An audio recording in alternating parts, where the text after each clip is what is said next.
Salut à tous, c'est Kazin, j'espère que vous allez bien et on se retrouve pour une petite vidéo analyse complète et tout simplement je viens de terminer cette analyse sur force temporelle. Alors, je suis en train de préparer évidemment Zénith Suprême qui m'a été demandé mais ça me prend un peu plus de temps parce que Zénith Suprême est une série plus complexe, tu l'auras compris, il y a différentes raretés.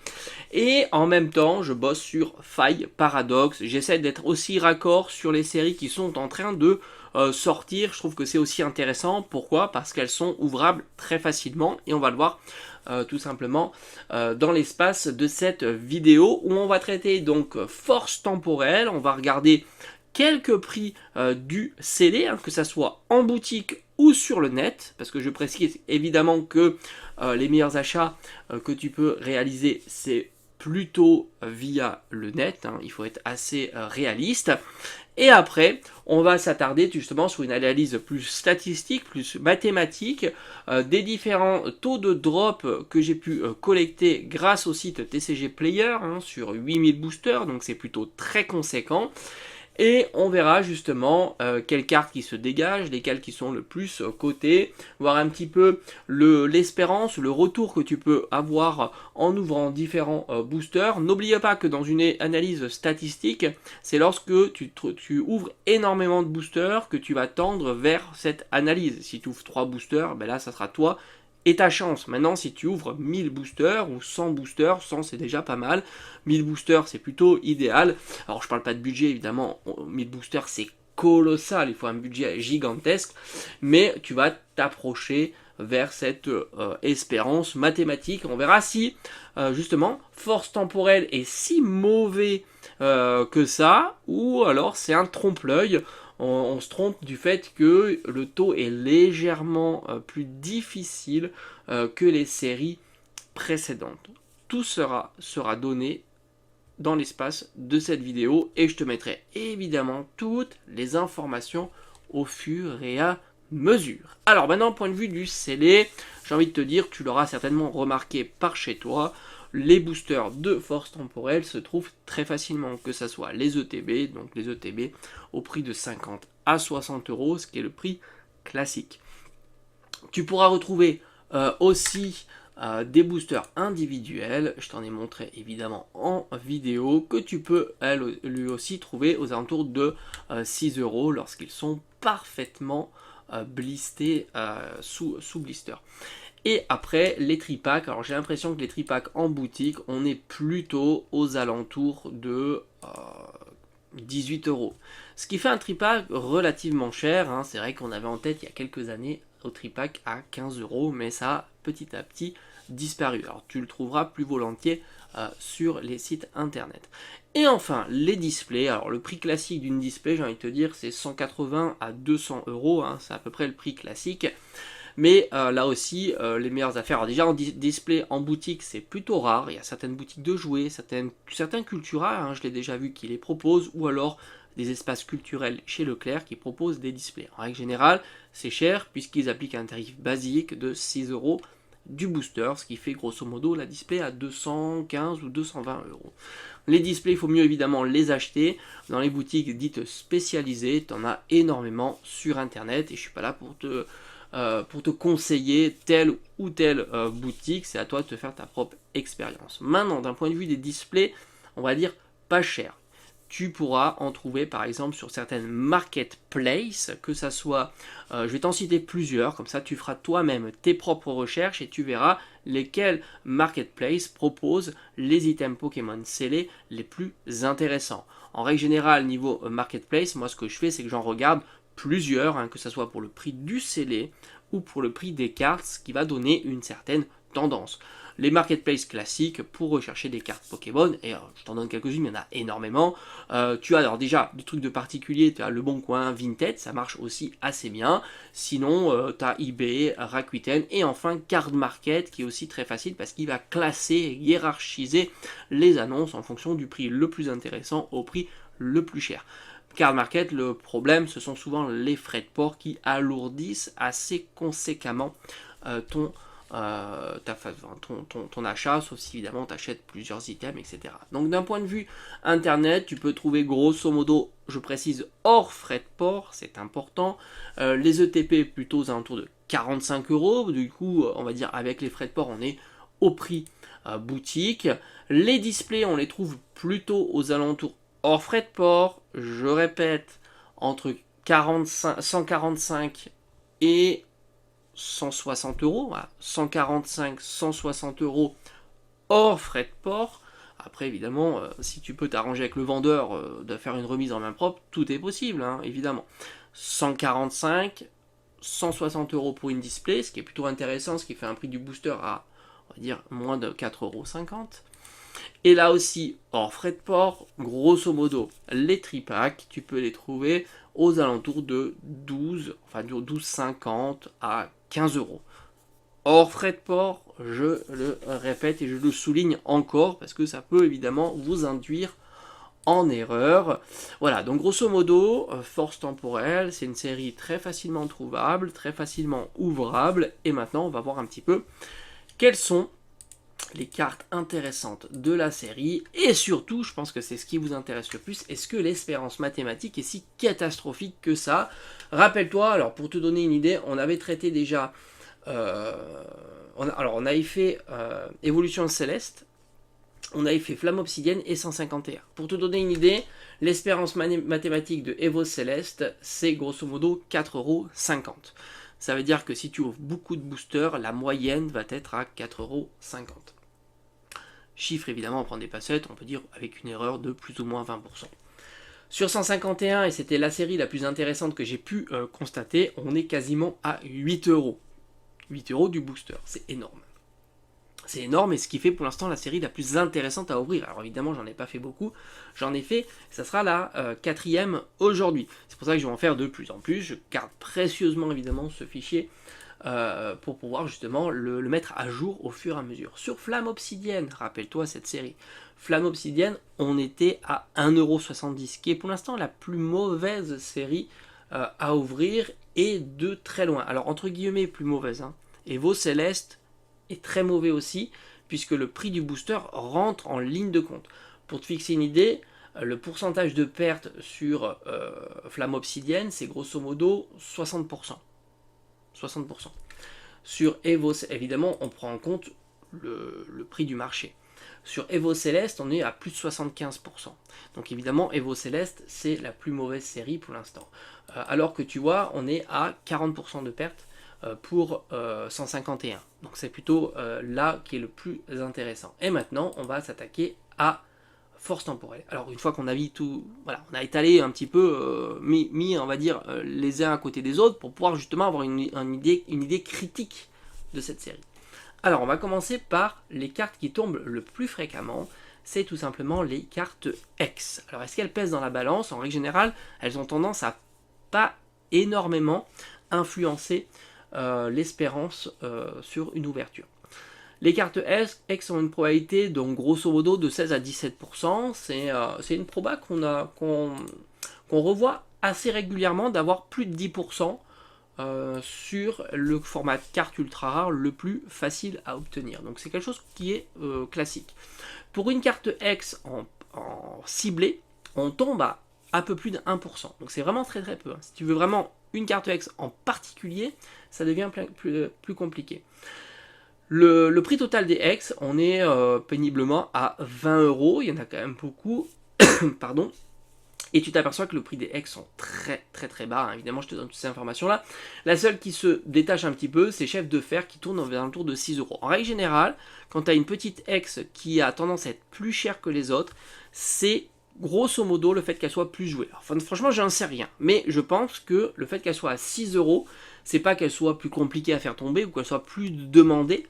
Mais Chef de Fer, à mon avis, a un intérêt à être joué. Alors maintenant, s'il y a des joueurs qui passent par là, n'hésite pas à me donner cette information ou au contraire à me dire non, en fait, elle n'est pas jouée et c'est tout. Bon, pourquoi pas. Du coup, l'espérance sur les cartes X, c'est 2 €. Enfin, c'est 2 €, non, c'est 20 centimes d'euros. Pardon. Ça serait exceptionnel, 2 € évidemment. Donc c'est 20 centimes. Alors 20 centimes, c'est pas exceptionnel, mais ça reste quelque chose. Après, on a les cartes, les high-tech. Donc ça, c'est une rareté supplémentaire qu'on a la chance d'avoir sur les cartes, enfin sur la série Force Temporelle. Et leur rareté, leur taux de drop est de l'ordre de 5%. Et une ace en particulier, on est à un petit peu moins de 1%. Donc c'est des cartes qui drop quand même assez régulièrement. Et leur prix, visiblement, de ce que j'ai eu comme retour, leur prix est assez élevé. Quand on voit le taux de drop et en même temps le prix des cartes est assez élevé parce qu'elles sont jouées et plutôt puissantes. J'ai eu quelques retours, donc je peux donner quelques informations par rapport à ces retours de joueurs qui m'ont dit qu'elles risquent d'être utilisées pendant encore peut-être 2 ou 3 ans. Donc c'est pas rien, donc on imagine bien que la cote de ces cartes-là ne devrait pas diminuer durant cette période, diminuer significativement parlant, attention. On note la carte Ace la plus forte, la plus chère, c'est Attrape Ultime, qui est aux alentours de 15 euros. Moi j'adore ces cartes-là, moi j'aime bien quand ils changent la variante, ça me plaît beaucoup. Et la moins chère, on est Capsule de redémarrage qui tourne à 2 euros. Donc tu l'auras compris, le total des cartes Ace c'est 45 euros et par conséquent elles pèsent un petit peu plus que les cartes X et on est à 33 centimes. Donc là on est à 50 centimes de retour sur les deux formats de cartes qui tombent assez régulièrement. Mais attention, il y a plus surprenant, c'est que les full art et les AR tombent aussi assez fréquemment. Oui, oui. Alors les full art, j'aime bien faire full art puis après AR. Les full art, c'est un peu moins de 7%. C'est pas rien, 7%. Après, évidemment, si tu cibles une full art en particulier, là la proba se casse la figure, c'est parce qu'il y a une quantité assez importante de full art. On est à peu près de 0,37%. Alors les full art notables, alors comme d'habitude on est sur une série classique, on est hors 151, les full art valent quasiment rien. Toutes sont en dessous de 10 euros, voire même certaines à 5 euros, voire même légèrement en dessous. C'est, j'ai envie de dire, classique, c'est le problème des full art, elles ne pèsent pas assez, pas suffisamment dans tes ouvertures. Et pourtant ce sont des cartes qui sont pas si mal, qui sont là depuis une éternité, la full art ça date vraiment. C'est des cartes qui sont sympathiques à avoir dans une collection, et malgré ça, c'est des cartes plutôt bon marché. Je te prends Irfoudre par exemple, est à 6 euros, c'est assez fou. Un Cisaiox qui est en plus très réussi, est à 6 euros. Hormis 151, les cartes full art ont du mal à prendre. Alors évidemment, il y a une exception dans cette série, c'est le Ectoplasma qui est à 35 euros, qui se détache des autres. Est-ce que ça va continuer? C'est encore très difficile à le dire. Les full art tombent régulièrement, donc par conséquent, Ectoplasma va tomber aussi régulièrement, et tu t'aperçois qu'au final, il est à une proba de 0,4. Et la proba de 0,4, c'est la même proba qu'une AR à 0,4 quasiment. Donc, ou alors, allez, si on veut, elles sont 3 fois moins, elles tombent 3 fois moins souvent qu'une X en particulier. Une X, ça vaut 50 centimes, 1 euro ou 2 euros. Donc, c'est compliqué de dire que c'est uniquement le taux de drop qui fait que la carte vaut cher. Non, je pense que c'est à la fois la popularité d'Ectoplasma, c'est la carte de la série. Ectoplasma pousse la série. D'ailleurs, ils auraient mis Ectoplasma en SAR Pokémon et non pas en dresseur SAR, ça aurait été beaucoup mieux. Et du coup, j'ai du mal à savoir s'il peut continuer à diminuer. La logique, si tu veux, par rapport à une carte qui est quand même pas si compliquée à faire tomber, dont la popularité du format de carte n'est pas si fort que ça, la logique voudrait que sur le long terme, la carte devrait commencer un petit peu à diminuer. Voilà, maintenant on est à 35 euros, on a déjà vu des full art à 35 euros, même hors 151, on a déjà vu des full art à ces prix-là. Donc c'est compliqué à savoir. La logique, je veux dire, devrait plutôt l'avoir à 20-25 euros. Donc une petite marge de progression de 10 euros. La logique, ça serait ça. Maintenant, c'est compliqué juste par la logique d'avoir un avis assez critique sur tout ça. Résultat des courses, on est sur un budget de 127 euros pour la totalité des full art, parce qu'il y en a quand même beaucoup. Donc une qui se détache, après tu en as vraiment des toutes pas chères du tout, les dresseurs comme d'habitude, et du coup l'espérance on est quasiment à 50 centimes. Donc on est quasiment à 1 euro avec les 3 raretés explicitées pour l'instant. Donc c'est pas si mal 1 euro, rappelle-toi, Flamme Obsidienne 1,07 €. Là, on est déjà à 1 euro. on va rajouter les AR. Les AR, en règle générale, elles pèsent pas mal dans la balance parce qu'elles sont relativement chères et elles tombent assez souvent. C'est ça qui est assez fou. Et ça, pour cette série-là, ça marche assez bien. J'ai dit assez bien parce qu'il manque un petit peu de AR intermédiaire. C'est un petit peu le point faible de cette série. Mais ça marche assez bien, puisque au final, tu as une espérance à 70 centimes, donc c'est pas négligeable. Tu as un taux donc, de 7 un peu plus de 7, enfin presque 8%, et une AR en particulier, on est à 0,35. Par conséquent, on a une AR qui se détache, ben forcément Ectoplasma, donc la sous-évolution Phantominus, qui est à peu près à 25 euros. Alors moi j'ai envie de te dire, pour une AR, Phantominus à 25 euros, en plus elle est vraiment très très jolie. Je crois qu'il y a Miaous, il y a Ectoplasma aussi dessus, enfin, c'est vraiment une très belle carte. Là j'ai envie de te dire, c'est plus cohérent par rapport au format de cette carte-là. On a déjà vu des AR très chers, donc c'est pas surprenant.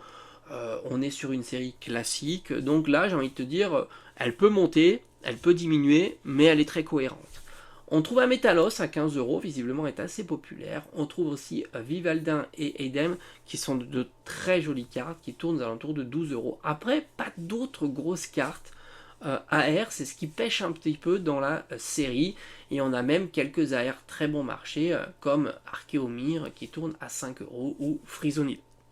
Donc du coup, la moyenne est quand même assez basse. Ça veut dire que les AR jouent un rôle, mais un petit peu moins de ce qu'on pourrait attendre des AR, sans compter qu'il y en a beaucoup. Un Flamiaou par exemple, je suis assez surpris de le voir à 7 euros, c'est quand même une très très jolie carte. Donc là aussi, j'ai envie de te dire, il y a un petit potentiel sur les AR, puisqu'elles sont toutes quasiment très bon marché. Et du coup, voilà, 200 euros pour l'intégralité des AR, j'ai envie de dire que le budget n'est pas si conséquent que ça. Les gold, j'ai complètement oublié les gold, j'allais les oublier. Gold, donc là, la rareté qui tombe le plus difficilement, faut être honnête. 0,7%, d'ailleurs beaucoup le voient. Moi j'en ai eu deux, comme quoi j'ai eu pas mal de chance. Entre guillemets, parce que ce sont des cartes qui sont pas très très chères. 0,7% pour avoir une gold et 0,12% pour avoir une gold en particulier. Donc tu vois, la probabilité est catastrophique comparativement à Ectoplasma. On est à 3 fois plus difficile que d'avoir Ectoplasma. Pour une gold ciblée, un Ectoplasma ciblé. 3 fois plus bas. Et pourtant, on est sur les mêmes prix, voire même en deçà pour les cartes gold. C'est vraiment la popularité qui fait le travail. D'ailleurs, un Ectoplasma gold, ça aurait été assez marrant. Et je pense que ça aurait pu faire un petit peu plus décoller la carte. Parce que, rappelle-toi, les cartes gold sont des cartes qui sont souvent boudées. Mais il y a quand même quelques exceptions. Rappelle-toi le Ronflex, par exemple. Gold de... je sais plus. Je vais te dire une bêtise. Est-ce qu'on serait pas sur du règne de glace ou un truc comme ça? Alors je suis tellement curieux, j'ai envie alors j'aurais dit, intuitivement parlant, voltage éclatant. Je sais pas pourquoi il y a voltage éclatant qui est venu et règne de glace, tu vois. Ça veut que je me plante pour les deux. Mais c'est vrai que j'ai une intuition sur voltage éclatant en premier lieu, puis après je me suis dit non, ça doit être reine de glace. Mais enfin, en tous les cas, voilà, il y a des exceptions sur ce genre de pattern, et c'est vrai qu'Ectoplasma, ils auraient dû jouer davantage sur... non, je me tombe complètement sur voltage. Ah oui, non, mais voltage éclatant, c'est sûr que non, puisque ça aurait fait une carte intéressante en dehors du... oui, mais c'est ça, c'est reine de glace. Ça aurait été une carte importante en dehors du Pikachu. C'est vrai que je pense que sur cette série, ils auraient mis un peu plus en avant. Ectoplasma, ils l'ont mis. C'est bien, c'est très très bien. En X, c'est très très bien. D'ailleurs, la carte X vaut rien. Moi, j'irai il faut que j'achète parce qu'elle est vraiment trop bien. Tu vois, ça, c'est partie des petites cartes, pour moi, très intéressantes. Parce que tu es sur une carte qui coûte pas 2 euros, Ectoplasma. Franchement, 2 euros, je la vois mal descendre davantage. Et dans 5 ans, elle ne vaudra pas 2 euros, c'est sûr. Ça, c'est certain. Elle a une marge de progression qui est forte. Ectoplasma à 35 euros, la marge de progression, elle est compliquée. Elle est évidemment plus compliquée. Et je pense qu'ils auraient dû jouer sur Ectoplasma. Ils l'ont mis, ils ont mis les deux raretés les moins attrayantes, on va dire. Moi, je pense que Gold, ça aurait été sympa. Alors, pour revenir les Gold, 165 euros de Gold total. Espérance à 11 centimes, donc ça pèse absolument pas. Malgré tout, elles sont un petit peu plus chères que d'habitude, puisqu'elles tournent grosso modo entre 20 et 35 euros. Moi, j'ai envie de te dire, quand je vois les prix des Gold, ça peut baisser.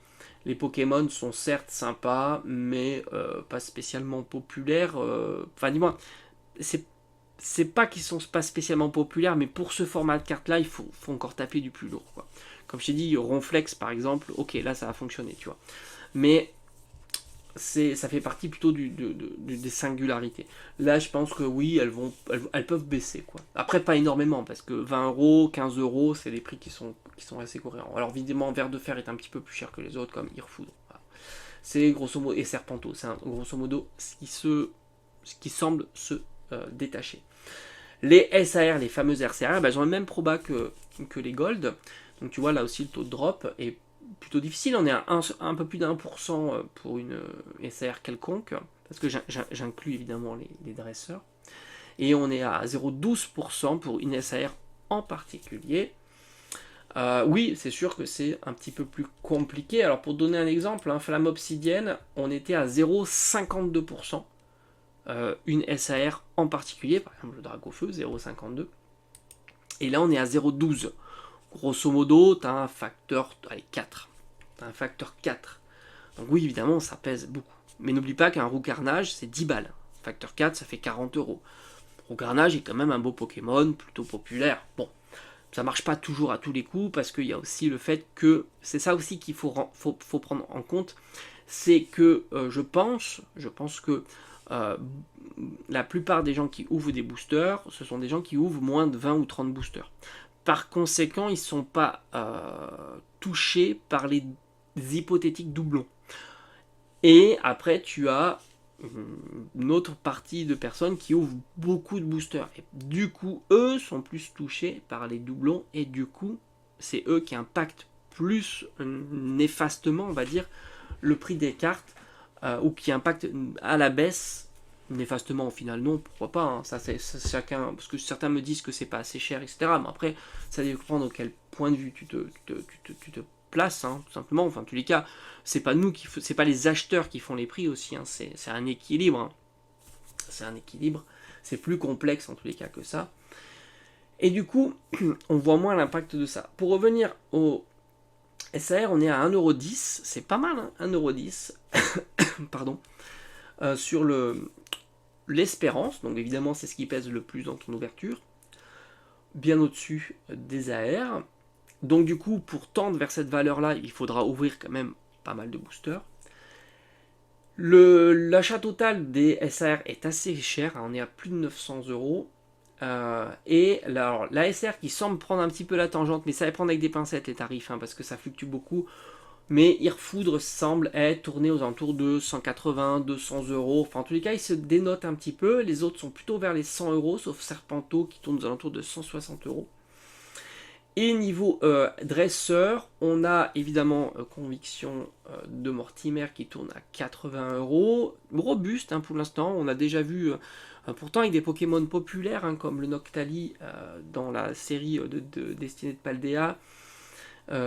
J'ai perdu son nom, la dresseuse Pania, je crois que c'est Pania, qui est même elle s'est cassée la figure. Donc pour moi, Mortimer devrait suivre, peut-être pas au niveau de Pania, mais 80 euros, ça me semble très optimiste, ça me semble assez cher. On verra dans les semaines et les mois à venir évidemment. Même Salvio, Nefli à 30-35 euros, ça me semble assez cher, et même Dévouement de Bianca aussi à 50 euros. Donc je pense qu'il y a de la marge de diminution sur les SAR dresseurs, comme on a l'habitude de voir par expérience. Et après on a Roc de Fer qui est la SAR Pokémon la moins chère à 60 euros. Alors niveau SAR c'est plus complexe, les taux sont quand même assez bas, il y a de moins en moins de quantité de boosters ouverts, donc du coup c'est plus compliqué sur cette série là, ce qui rend justement le scellé peut-être plus intéressant sur ce genre de série, un peu comme Faille Paradox, sans compter que le scellé pour l'instant trouvable assez facilement. Bilan des courses sur cette série là, on peut estimer une display à 160 euros, tu peux même trouver moins si tu peux faire des remises en main propre. Tu es à 4,44€ du booster. Global espérance totale, on est quasiment à 2,90€, c'est pas mal. C'est pas mal. Et du coup, on a une perte sur le pool rate de 35%. Voilà, moins 35% sur la série, c'est plutôt intéressant. Tu t'aperçois que, alors évidemment, à prendre avec des pincettes, si tu ouvres 3 boosters ou 10 boosters, c'est toi avec ta chance. Mais si tu commences à ouvrir beaucoup de boosters, tu vas réduire cette chance et augmenter l'espérance. Voilà, l'espérance moyenne, tu vas tendre vers l'espérance moyenne, plus tu vas ouvrir de boosters. Donc au final, la série est plutôt sympa à ouvrir, 2,90 pour un booster à 4,40. Pour te fixer encore pour comparer, on était à 2,90 pour un booster à 4,40. Evo Céleste, on est à 4,50€ pour un booster à 20€. 151, on est un booster à 8€. Une espérance à 8€ pour un booster à 14€. Flamme Obsidienne, on est à 1,70 pour un booster à 1,44. Donc au final, force temporelle, malgré ce qu'on en dit, c'est plutôt pas si mal à l'ouverture. Voilà, j'espère que ça t'a plu. Et comme d'habitude, on se donne rendez-vous à bientôt.